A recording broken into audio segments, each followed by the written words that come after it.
राधे राधे दोस्तों, स्वागत है आपका हमारे YouTube चैनल आस्था का रास्ता में। आज के हम वीडियो में बात करेंगे पुत्रदा एकादशी के बारे में। पौष मास के शुक्ल पक्ष की एकादशी को पुत्रदा एकादशी कहा जाता है। ये जो एकादशी होती है विशेष रूप से उन माँओं के लिए होती है जो पुत्र की प्राप्ति करना चाहते हैं। जैसा कि इसके नाम से ही पता चल रहा है, वंश वृद्धि के लिए, पुत्र संतान प्राप्ति के लिए। पुत्र ज़रूरी नहीं है, संतान प्राप्ति के लिए इच्छा जो रखते हैं, संतान प्राप्ति की कामना जो पति पत्नी रखते हैं, उनको विशेष रूप से इस एकादशी का व्रत करना चाहिए। इसके अलावा जिन पति पत्नी या दंपत्ति की संतान है, उनको भी इस व्रत को करना चाहिए, संतान की लंबी आयु के लिए, उनके उज्जवल भविष्य के लिए और उनके जो जीवन है उसमें खुशियों के लिए। हमारे धर्मशास्त्र में ये कहा गया है कि पुत्रदा एकादशी का व्रत हर उस विवाहित स्त्री और पुरुष को करना चाहिए जिनकी कोई संतान नहीं है।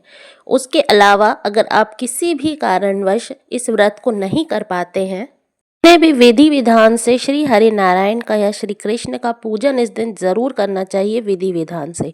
इस वीडियो के माध्यम से हम जानेंगे पुत्रदा एकादशी कब है, व्रत की विधि क्या है, सही मुहूर्त क्या है और व्रत का पारायण आपको कब करना है। साथ ही आपकी मनोकामना पूर्ण हो या जिस भी मनोकामना के लिए आप ये व्रत कर रहे हैं, वो मनोकामना आपको कैसे पूर्ण करनी है, उसका सही उपाय इस वीडियो के माध्यम से हम आपको बताएंगे। हम जानते हैं कि एकादशी की तिथि कब प्रारंभ हो रही है, कब खत्म हो रही है, व्रत का पारण यानी कि व्रत का उद्यापन कब करना है। पौष मास की शुक्ल पक्ष की एकादशी जो है पुत्रदा एकादशी है, वो प्रारंभ हो रही है 9 जनवरी 2025 को दोपहर में 12:22 पर और एकादशी तिथि समाप्त हो रही है 10 जनवरी को सुबह 10:19 पर।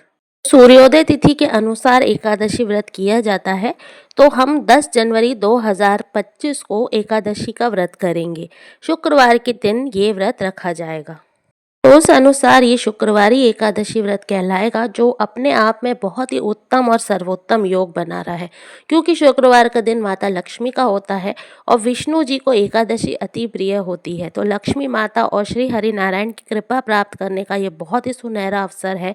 इसके साथ ही जो भी व्यक्ति इस दिन विधि विधान से पूजन करेगा, व्रत करेगा, उसको विष्णु जी के साथ माता लक्ष्मी की भी कृपा प्राप्त होगी, उसके सभी मनोरथ पूर्ण होंगे और उसके जीवन में आने वाले कष्ट दूर होंगे।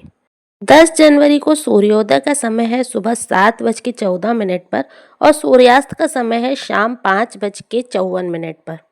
राहु काल जो कि अशुभ काल होता है, जिसमें कोई भी शुभ काम नहीं करना चाहिए, वो प्राप्त हो रहा है सुबह 11:14 से दोपहर 12:34 पर। अब बात कर लेते हैं अभिजीत मुहूर्त के बारे में। जो सबसे ज़्यादा शुभ मुहूर्त होता है वो है दोपहर को 12:13 से 12:55 तक। इसके बाद अमृत काल जो कि बहुत ही शुभ माना जाता है, ये सुबह 11:29 से दोपहर 12:39 तक रहेगा। ब्रह्म मुहूर्त की बात करें तो सुबह 5:38, सुबह 6:26 तक रहेगा। जितने भी शुभ मुहूर्त हैं, इनमें से किसी भी मुहूर्त में आप एकादशी की पूजन, दान, धर्म, दक्षिणा दे सकते हैं। इससे आपको पूजा का सबसे ज़्यादा अधिक शुभ फल प्राप्त होगा। एकादशी के व्रत में ब्रह्म मुहूर्त में स्नान करना चाहिए, इस बात का विशेष ध्यान रखें और अगर आप ब्रह्म मुहूर्त में पूजा कर लें तो अति उत्तम होगा। हम जानते हैं व्रत का पारण कब करना है। तो देखिए, पारण जो करते हैं व्रत खोलने का, वो हमेशा द्वादशी तिथि को करते हैं। तो द्वादशी की तिथि प्रारंभ हो जाएगी 10 जनवरी को सुबह 10:19 से और द्वादशी तिथि जो है वो समाप्त होगी 11 जनवरी को सुबह 8:21 में।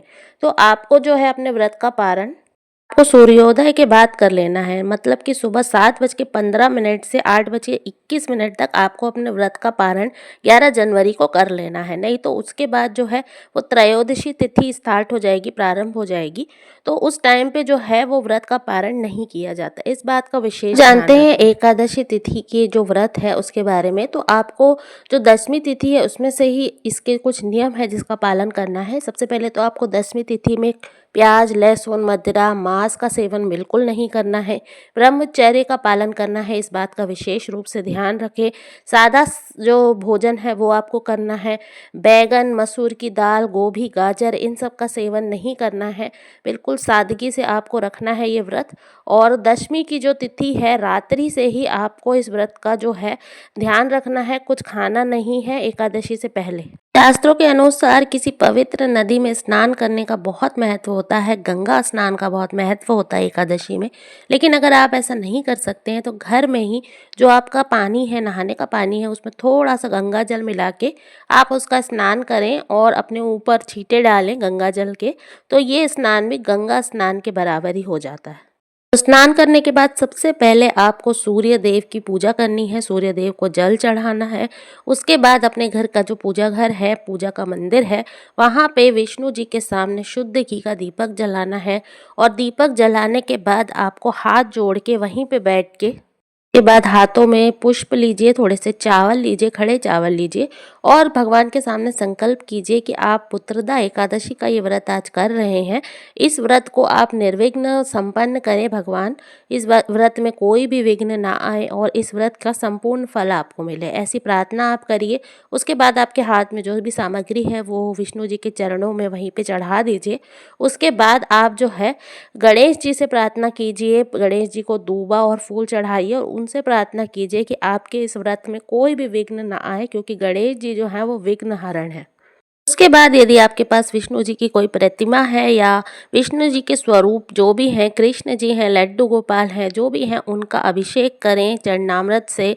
उसके बाद उनको गंगा जल से अभिषेक कीजिए, कच्चे दूध से अभिषेक कीजिए, उनको पीले वस्त्र पहनाइए। यदि लड्डू गोपाल की आप इस दिन पूजा करते हैं तो अति श्रेष्ठ है। विशेष रूप से जो संतान प्राप्ति की इच्छा कर रहे हैं उनके लिए लड्डू गोपाल जी की पूजा करना बहुत ही उत्तम होता है। तो पीले वस्त्र उनको धारण कराइए, उनको चंदन लगाइए, पीले फूल उनको अर्पित कीजिए। उसके बाद आप जो है उनके सामने हाथ जोड़ के प्रार्थना कीजिए। आपके पास कोई भी मूर्ति नहीं है लड्डू गोपाल की, श्री कृष्ण की, विष्णु जी की, तो आप मन में ध्यान कर लीजिए लड्डू गोपाल जी का। और जो भी है आप शालिग्राम की भी पूजा कर सकते हैं, उनकी पूजा कीजिए। और यदि ये भी ना है तो विष्णु जी के चित्र की आप पूजा करिए। और उसके बाद आप वहाँ पे विष्णु सहस्त्र नाम का जो जाप है वो ज़रूर कीजिए, उसका बहुत महत्व है। और पूरी पूजा के दौरान आपको ओम नमो भगवते वासुदेवाय इस मंत्र का आपको उच्चारण करते रहना है। अधिक से अधिक इस दिन भजन, कीर्तन और मंत्र जाप करना है। विष्णु सहस्त्र नाम का जितना अधिक आप इस दिन पाठ करेंगे, जितना अधिक आप सुनेंगे, उतना इसका आपको फल अधिक मिलेगा। इसके बाद यदि आप जो है व्रत कर रहे हैं तो इसके बाद आप फलाहार ले सकते हैं, फलों का सेवन कर सकते हैं, दूध पी सकते हैं। लेकिन विशेष रूप से ध्यान रखना है कि आपको इस दिन केला नहीं खाना है। केला के जो है, केले का स्वरूप जो है विष्णु जी का स्वरूप माना जाता है। तो ध्यान रखें कि केला जो है वो नहीं खाना है, ना केले को तोड़ना है, ना केले को छूना है। उसके अलावा आप कोई भी फल इस दिन खा सकते हैं। अगर आप फलाहार वाला व्रत कर रहे हैं तो आप इस तरीके से कर लीजिए। अगर व्रत नहीं कर रहे हैं तो भोजन जो करेंगे वो बिल्कुल सात्विक भोजन आपको इस दिन करना है। और अगर आप एक टाइम भोजन कर रहे हैं और एक टाइम आप जो है फल खा रहे हैं, तब भी आपको इस बात का ध्यान रखना है कि भोजन में बिल्कुल भी प्याज लहसुन का उपयोग ना किया गया हो। इस दिन आपको चावल नहीं खाना है, चावल का सेवन नहीं करना है, इस बात का ध्यान रखना है। अगर आपने चावल खा लिया, व्रत नहीं भी किया है और चावल खा लिया, तो आपको इसका कोई फल नहीं मिलेगा बल्कि दोष लगेगा। तो इस बात का ध्यान रखें। उसके बाद शाम के समय आपको विष्णु जी की आरती करनी है। अगर पति पत्नी एक साथ मिलके ये पूजा करते हैं, व्रत करते हैं, तो कई गुना इसका फल मिलता है। पर किसी कारणवश अगर पति ये व्रत नहीं कर पा रहे हैं या पत्नी ये व्रत नहीं कर पा रही है तो कोई एक भी कर सकता है। उसके बाद परिवार के साथ आरती करें। रात्रि के समय यदि आप विष्णु जी के समक्ष अखंड जोत जलाते हैं, शुद्ध घी का दीपक जलाते हैं, तो इसका बड़ा महत्व होता है। एकादशी के व्रत में या एकादशी की तिथि में यदि विष्णु जी के सामने अखंड दीपक जलता है तो इसका बड़ा महत्व वर्णन किया गया है हमारे शास्त्र में। एकादशी में रात्रि जागरण का भी बड़ा महत्व होता है। तो जब तक आप जागे हैं तब तक आप जो है वो जागरण कीजिए और भगवान का नाम जपिए। इस दिन गीता का पाठ करने का बड़ा महत्व होता है। विष्णु सहस्त्र नाम का पाठ कीजिए, रात्रि के समय रामायण का पाठ कीजिए।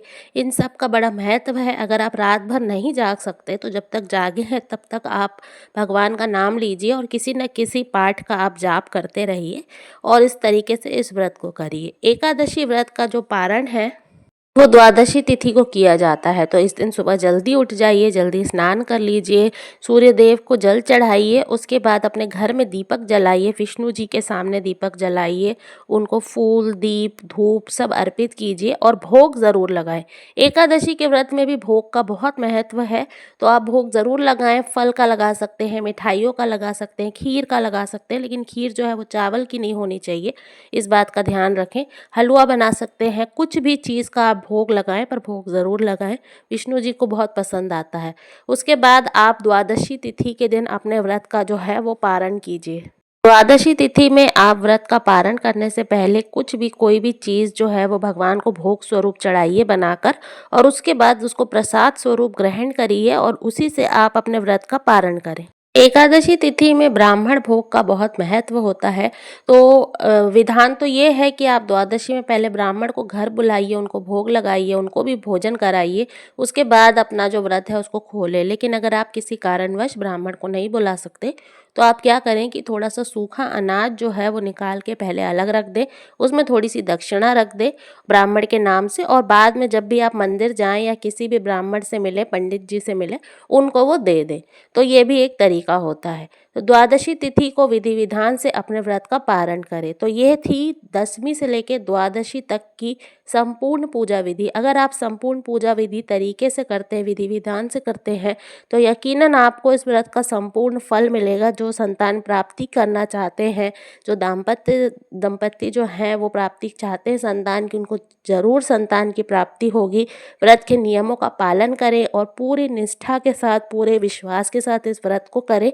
श्री हरि नारायण से प्रार्थना करें, आपका व्रत जो है वो ज़रूर सफल होगा और आपको आपकी जो इच्छा है वो ज़रूर पूरी होगी।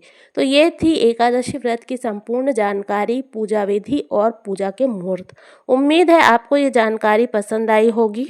संपूर्ण जानकारी यदि आपको पसंद आई है तो वीडियो को लाइक कर दीजिए। अभी तक चैनल को सब्सक्राइब नहीं किया है तो चैनल को सब्सक्राइब कर दीजिए और कमेंट में राधे राधे ज़रूर लिखिए। धन्यवाद।